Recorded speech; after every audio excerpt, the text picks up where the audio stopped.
Good morning. આગળના લેક્ચરમાં આપણે ટ્રાન્ઝિસ્ટર સર્કિટ એનાલિસિસ ભણ્યા. શું કરવા જરૂર પડે તો કે કલેક્ટર કરંટ એટલે કે output current various value of the output voltage પ્રમાણે મેઝર કરવા માટે આઉટપુટ કેરેક્ટરિસ્ટિક એટલે કે collector current collector emitter voltage ઉપરથી મેળવવાની. Determine the collector current various value of collector emitter voltage. તો એવી જ એક મેથડ છે કે જેની મદદથી આઉટપુટ કેરેક્ટરિસ્ટિક એટલે કે કલેક્ટર કરંટ મેળવી શકાય એની ડિઝાયર્ડ વેલ્યુ એટલે કે કલેક્ટર એમિટર વોલ્ટેજ ઉપરથી. તો કે આ કન્વેનન્સ મેથડને શું કહેવાય? Load line analysis method. તો કે આનું નામ લોડ લાઇન શું કામ પડ્યું? તો આના ઉપર રજિસ્ટર આરસી આઉટપુટ ઉપર register RC connected to the device is called આરસીને શું કહેવાય? લોડ યા તો load register for this circuit. આથી તે સર્કિટને શું કહેવાય? લોડ લાઇન સર્કિટ એટલે કે લોડ લાઇન કન્સ્ટ્રક્શન. તો લોડ લાઇન યા તો ડીસી લોડ લાઇન એનાલિસિસ માટે આપણે common emitter NPN transistor circuit દોરશું. Common emitter NPN transistor circuit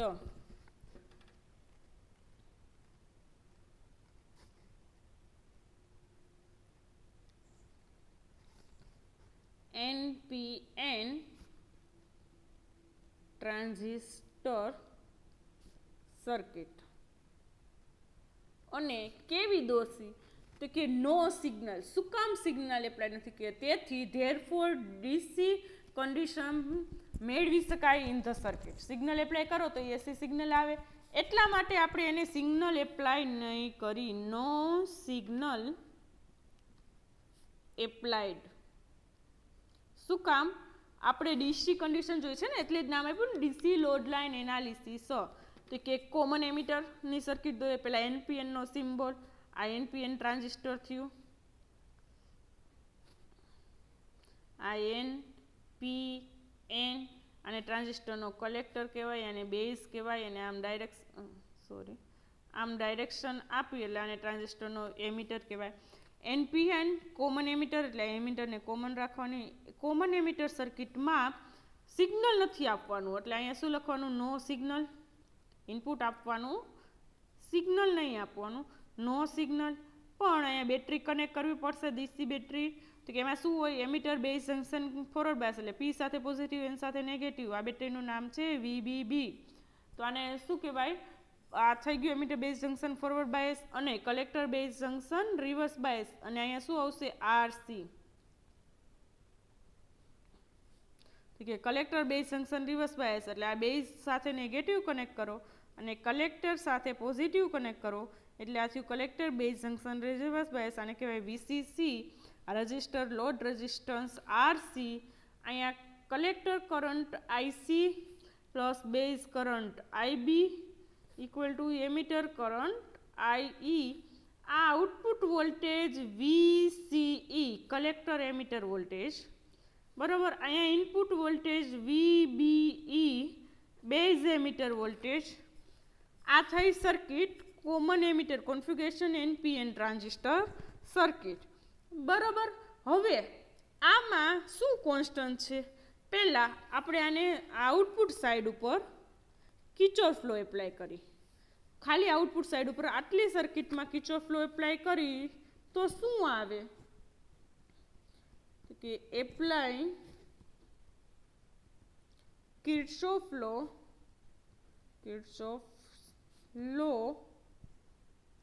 two the output side.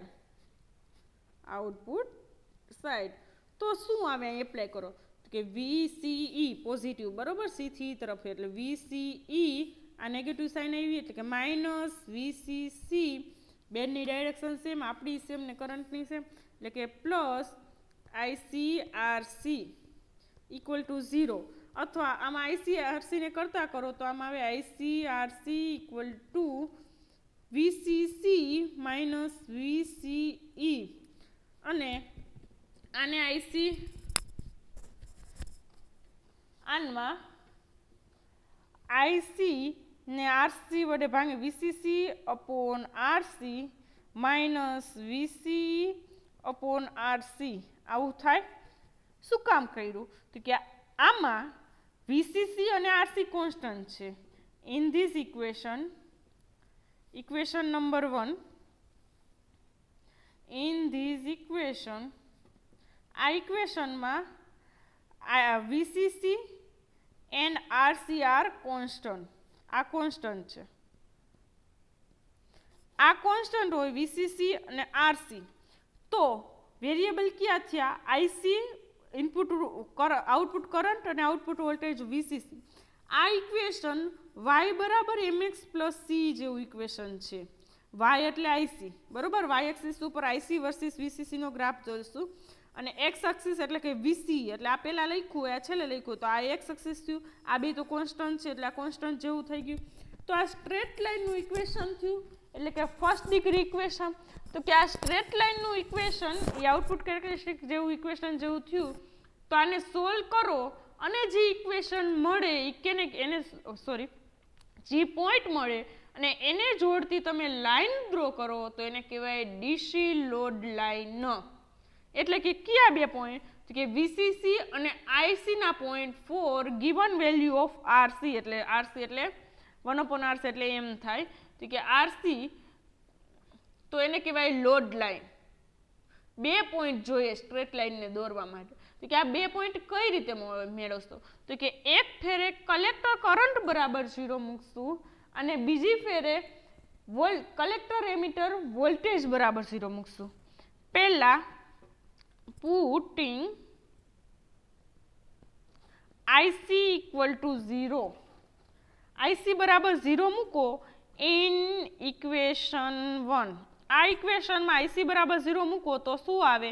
VCC બરાબર વીસીઈ, એટલે કે વીસીઈ બરાબર વીસીસી થાય. અને બીજું પુટિંગ વીસી, આમાં બે જ વેરિયેબલ છે મેં કીધું, એક વીસી અને એક આઈસી. તો કે વીસીઈ બરાબર 0 મૂકો.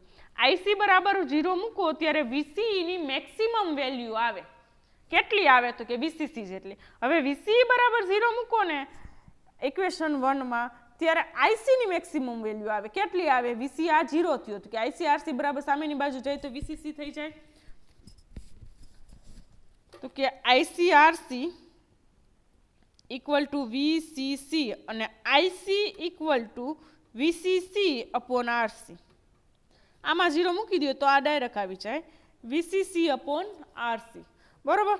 તો આ આઈસી ની મેક્સિમમ વેલ્યુ થયું. જ્યારે વીસી બરાબર 0 મૂકો ત્યારે આઈસી ની મેક્સિમમ વેલ્યુ મળે અને જ્યારે આઈસી બરાબર 0 મૂકો ત્યારે વીસીઈ ની મેક્સિમમ વેલ્યુ મળે.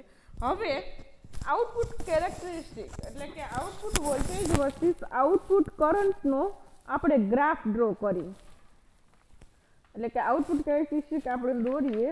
આપણે આગળના સેમમાં જોઈ જ ગયા છે, આગળના સેમેસ્ટરમાં, output characteristic of common emitter configuration, બરોબર. તો કે આઉટપુટ કેરેક્ટરિસ્ટિક કેવી હોય? તો કે વીસીઈ વર્સિસ આઈસી નો ગ્રાફ મળે અને આઈબી એમાં કોન્સ્ટન્ટ હોય. તો હું ગ્રાફ દોરું. તો કે આ વીસીસી વર્સિસ આઈસી નો ગ્રાફ, આ VCE voltage of collector emitter અને આ કલેક્ટર કરંટ, આ આઈસી નો ગ્રાફ અને એમાં આઈબી કોન્સ્ટન્ટ હોય એટલે આઈબીની એક વેલ્યુ માટે, આઈબીની બીજી વેલ્યુ માટે, આઈબીની ત્રીજી વેલ્યુ માટે, આઈબીની ચોથી વેલ્યુ. આમાં લખેલું હોય આઈબી 1 ઇક્વલ ટુ 0 માઇક્રોએમ્પિયર, 1 માઇક્રોએમ્પિયર, 5 માઇક્રોએમ્પિયર, 10 માઇક્રોએમ્પિયર, બરોબર. અને આઈબીની વેલ્યુ અલગ અલગ માટે અહીંયા આપણે લખેલું આવે આઈબી ઇઝ ઇક્વલ ટુ જેટલા આવે સેચ્યુરેશન, બરાબર. હવે બે પોઈન્ટ આપણે મેળવા. કયા બે પોઈન્ટ મેળવા? એક વીસી બરાબર વીસીસી વાળો અને બીજો પોઈન્ટ મેળવો વીસી બરાબર વીસીસી અપોન આરસી વાળો. આ બે પોઈન્ટને જોડતી લાઈનને ડીસી લોડ લાઈન કહેવાય છે. આ લોડ લાઈન આને શું કહેવાય? ડીસી. આને કહેવાય ડીસી લોડ લાઈનો. આ બે પોઈન્ટને જોડતી લોડ લાઈનને ડીસી લોડ લાઈન કહેવાય. ખબર પડી કે એક વખત આઈસી બરાબર 0 મૂકીને અને બીજી વખત વીસી બરાબર 0 મૂકીને જે બે પોઈન્ટ આવે એ બે પોઈન્ટને જોડતી લાઈનને ડીસી લોડ લાઈન કહેવાય. આ ડીસી લોડ લાઇનની એક ડેફિનેશન. બીજી ડેફિનેશન એની શું છે ડીસી? આ આઈસી શેમાં હોય તો કે મિલી એમ્પિયરમાં, આ વીસી શેમાં હોય તો કે વોલ્ટમાં, બરોબર? એ તો આપને ખબર જ છે. અને આ આઈબી માઇક્રો એમ્પિયરમાં હોય, 0 micro ampere, 5 micro ampere, 10 micro ampere, 15 micro ampere, પછી સેચ્યુરેશન ને એવું આવે. હવે બીજી એક આ ડેફિનેશન થઈ. બીજી ડેફિનેશન એવું છે કે શું કહેવાય, બે પોઈન્ટ છે, એક કટ ઓફ પોઈન્ટ અને સેચ્યુરેશન પોઈન્ટ. આ બે પોઈન્ટને જોડતી line, joining the line, straight line, એને in common emitter configuration circuit, તો એને કહેવાય ડીસી લોડ લાઇન. તો કે it is the straight line, it is the straight line joining the cut off point. આ પોઈન્ટને શું કહેવાય? આ રિજનને કટ ઓફ રિજન કહેવાય, આ પોઈન્ટને કટ ઓફ પોઈન્ટ કહેવાય, આ રિજનને સેચ્યુરેશન રિજન કહેવાય, અને આ પોઈન્ટને saturation. Cut off point and saturation point on the output characteristic of common emitter circuit. Common emitter સર્કિટના આ બે પોઈન્ટને, આ કટ ઓફ પોઈન્ટ, આ સેચ્યુરેશન જોડતી લાઇનને ડીસી લોડ લાઇન ઓલ્સો. આ બે ડેફિનેશન છે ડીસી લોડ લાઇનમાં. શા માટે ડીસી લોડ લાઇનની જરૂર પડે? તો કે ઓપરેટિંગ પોઈન્ટ મેળવવા માટે, ઓપરેટિંગ પોઈન્ટને સ્ટેબલ રાખવા માટે, ઓપરેટિંગ પોઈન્ટ યા તો ક્યુ પોઈન્ટ. તો કે કોને કહેવાય ઓપરેટિંગ પોઈન્ટ? હવે આપણે ભણશું ઓપરેટિંગ પોઈન્ટ. પણ આ ડીસી લોડ લાઇનની મદદથી જેવું આપણે કોમન એમિટર ટ્રાન્ઝિસ્ટરમાં કેરેક્ટરિસ્ટિકને, આઉટપુટ કેરેક્ટરિસ્ટિક જોઈ શકશું, એવી જ આની મદદથી એનું ટ્રાન્ઝિસ્ટરનું બિહેવિયર, એટલે કે ટ્રાન્ઝિસ્ટરને એમ્પ્લિફિકેશન તરીકે વાપરવું તો કેટલું સ્ટેબલ છે, કેટલું અનસ્ટેબલ છે, એનું બિહેવિયર, કટ ઓફ પોઈન્ટ ક્યાં છે, સેચ્યુરેશન પોઈન્ટ ક્યાં છે, આઉટપુટ કરંટ ને વોલ્ટેજનું સ્પેસિફિકેશન લોડ લાઇનના ઇક્વેશનની મદદથી આપણે સ્પેસિફિક કરી શકીએ, બરોબર? હવે ભણશી ઓપરેટિંગ પોઈન્ટ. હવે ઓપરેટિંગ પોઈન્ટ, ક્યુ પોઈન્ટ કોને કહેવાય?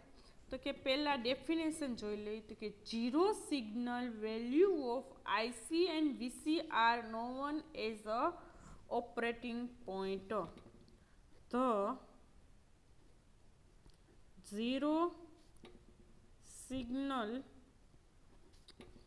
value of IC and VCE are known as operating point. યા તો ઓપરેટિંગ પોઈન્ટ, યા તો ક્યુ પોઈન્ટ, યા તો ક્યુશન પોઈન્ટ.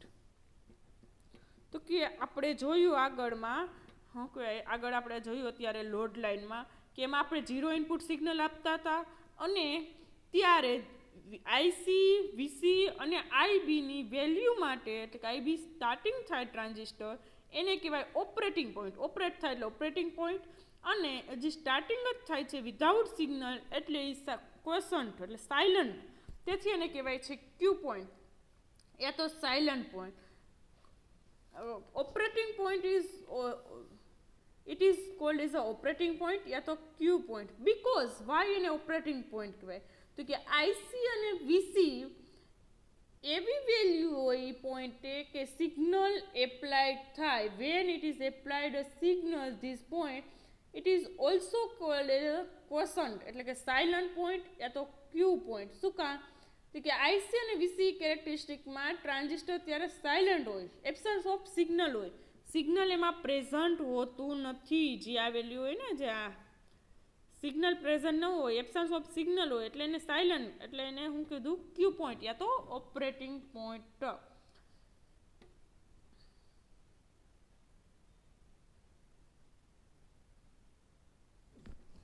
તો આપણે યુઝ કરી ક્યાં દોર્યું હતું કે ડીસી લોડ લાઇન પર આઉટપુટ કેરેક્ટરિસ્ટિક કર્વમાં ડીસી લોડ લાઇન પર intersection one of the output characteristic curve એ પોઈન્ટ છે કે જ્યાં operating value of IC IC VC અને એકોર્ડિંગ ટુ વેલ્યુ ઓફ આઈબીની વેલ્યુ માટે તે પોઈન્ટે ઇન્ટરસેક્ટ થાય છે.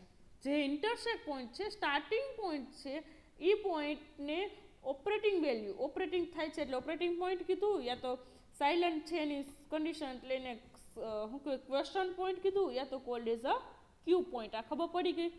ટ્રાન્ઝિસ્ટર કન્ફિગ્યુરેશનમાં ડીસી લોડ લાઇન પરનો એવો પોઈન્ટ કે જ્યારે સિગ્નલ નથી આપેલો, નો સિગ્નલ ઇઝ એપ્લાય, અને ત્યારે આ 3 પોઈન્ટને જોડતી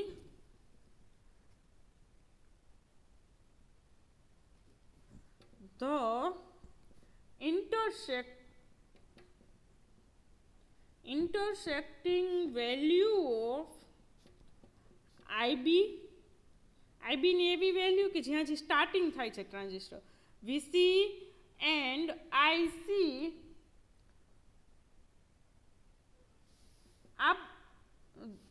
વીસી અને આઈસીની એવી વેલ્યુ માટે જ્યાં આઈબી ઇન્ટરસેક્ટ થાય છે, આ પોઈન્ટને